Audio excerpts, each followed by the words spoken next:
How to add shipping package sizes to Shopify. Hey everyone, welcome back to my YouTube channel. In this video, I'll show you step by step how to do so.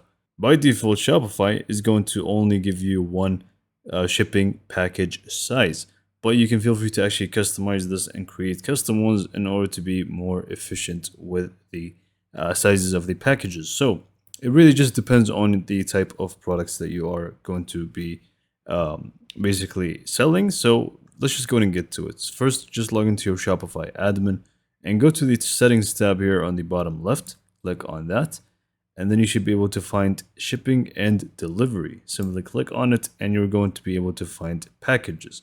So again, like I said, by default, you're going to have the store default box, which is the sample box, which you can feel free to just edit right away and just make it anything else.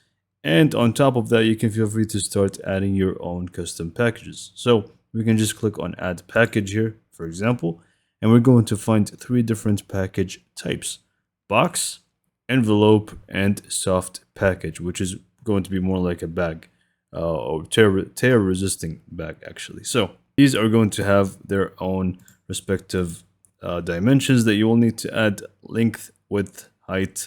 And also you're going to be able to change the unit here if you want to. So let's just say we want to add a soft package. So I'm just going to do 10 by 10 by 1.5. And in here we can just put 0.004, for example.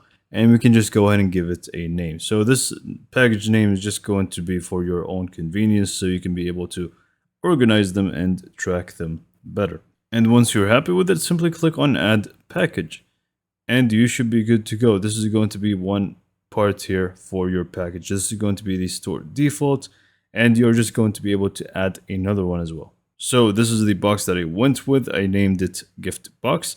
And once you create the second one or third one, you're going to get the option to make it a default package. Now, in my case, I'm just going to make this one the default one. Makes more sense. And I'm just going to click on add package. Now we have two, and you can just feel free to add more. It's up to you. And yeah, with that being said, hopefully you found this video to be informative and helpful. And for more information, subscribe to my YouTube channel, and thank you for watching.